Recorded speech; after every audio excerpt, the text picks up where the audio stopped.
नमस्कार मित्रों, आज मैं आपको सोमनाथ ज्योतिर्लिंग की कथा सुनाऊंगी। यदि आप 12 के 12 ज्योतिर्लिंगों की कथा सुनना चाहते हैं तो मेरे चैनल को सब्सक्राइब करें, वीडियो को लाइक करें और बेल आइकन को ज़रूर प्रेस कर लें ताकि आने वाले वीडियोस की जानकारी आपको मिलती रहे।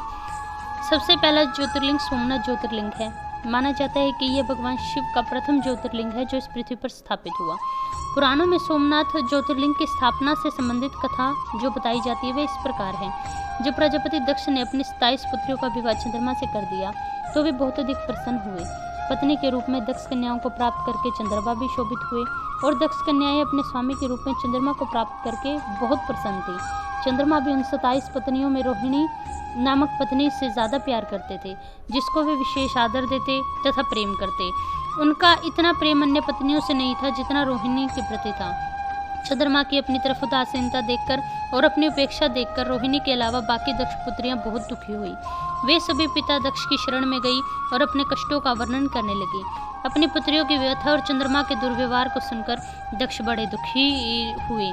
उन्होंने चंद्रमा से भेंट की और शांतिपूर्वक कहा, कलानिधि, तुमने निर्मल व पवित्र कुल में जन्म लिया है, फिर भी तुम अपनी पत्नियों के साथ भेदभावपूर्ण व्यवहार क्यों करते हो? तुम्हारे आश्रम में रहने वाली जितनी भी स्त्रियां हैं, उनके प्रति तुम्हारे मन में प्रेम कम और अधिक ऐसा सौतेला व्यवहार क्यों है? तुम किसी को अधिक प्रेम और किसी को कम प्रेम क्यों करते हो? ऐसा क्यों है? अब तक जो व्यवहार किया वह ठीक नहीं, फिर भी आगे ऐसा दुर्व्यवहार तुम्हें नहीं करना चाहिए। जो व्यक्ति आत्मजनों के साथ विषमतापूर्वक व्यवहार करता है उसे नरक में जाना पड़ता है। इस प्रकार प्रजापति दक्ष ने अपने दामाद चंद्रमा को प्रेमपूर्वक समझाया और चंद्रमा में सुधार हो जाएगा ऐसा सोचकर प्रजापति दक्ष वापस लौट गए। इतना समझाने पर भी चंद्रमा ने अपने ससुर प्रजापति की बात नहीं मानी। रोहिणी के प्रति अतिशय आसक्ति के कारण उन्होंने अपने कर्तव्य की अवहेलना की तथा अन्य पत्नियों का कुछ भी ख्याल नहीं रखा और उन सभी के इससे उदासीन रहे। दोबारा समाचार प्राप्त कर प्रजापति दक्ष बड़े दुखी हुए। वे पुनः चंद्रमा के पास आकर उन्हें उत्तम नीति से समझाने लगे। दक्ष ने चंद्रमा से न्यायोचित बर्ताव करने की प्रार्थना की। बार बार आग्रह करने पर भी चंद्रमा ने अवहेलना पूर्वक जब दक्ष की बात न मानी तब उन्होंने चंद्रमा को श्राप दे दिया। दक्ष ने कहा, मेरे आग्रह करने पर भी तुम मेरी आज्ञा की अवज्ञा करते हो, इसलिए तुम्हें क्षय रोग हो जाए। दक्ष द्वारा श्राप दिए जाने पर क्षण भर में ही चंद्रमा क्षय रोग से ग्रसित हो गए। उनके क्षीण होते ही सर्वत्र हाहाकार मच गया। सभी देवगण तथा ऋषिगण अत्यंत चिंतित हुए। परेशान चंद्रमा ने अपनी अवस्था तथा उसके कारणों की सूचना इंद्र आदि देवताओं तथा ऋषियों को दी।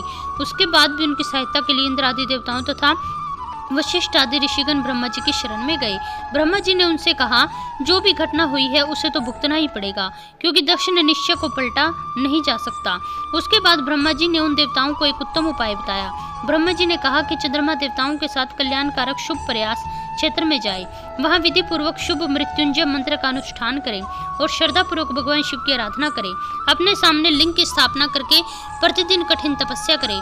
इनकी आराधना और तपस्या से भगवान भोलेनाथ प्रसन्न होंगे तो वे क्षय रोग से मुक्त कर देंगे।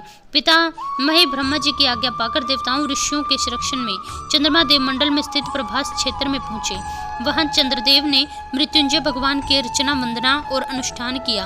वे महामृत्युंजय का जप तथा भगवान शिव की उपासना में तल्लीन हो गए।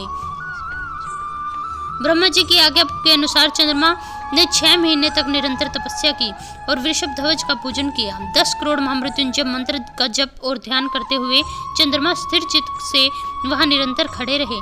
उनकी तपस्या से भक्त वत्सल भगवान महादेव प्रसन्न हुए। उन्होंने चंद्रमा से कहा, चंद्रदेव, तुम्हारा कल्याण हो। तुम जिसके लिए कठोर तप कर रहे हो वह अपनी अभिलाषा बताओ, मैं तुम्हारी इच्छा अवश्य पूरी करूंगा। चंद्रमा से प्रार्थना करते हुए विनय पूर्वक कहा, देवेश्वर, आप मेरे सब अपराधों को क्षमा करें और मेरे शरीर का क्षय रोग दूर करें। भगवान शिव ने तपस्या से प्रसन्न होकर चंद्रदेव के वरदान मांगने के लिए कहा। इस पर चंद्रदेव ने वर मांगा कि हे भगवान, मुझे श्राप मुक्त कीजिए और मेरे सारे अपराध क्षमा हो जाएं। इस श्राप को पूरी तरह समाप्त करना भगवान शिव के लिए असंभव नहीं था, अतः मध्य का मार्ग निकाला गया। चंद्रदेव, तुम्हारी कला प्रतिदिन एक पक्ष में क्षीण हुआ करेगी, जबकि दूसरे पक्ष में प्रतिदिन निरंतर बढ़ती जाएगी। इस प्रकार तुम स्वस्थ और लोक सम्मान के योग्य हो जाओगे।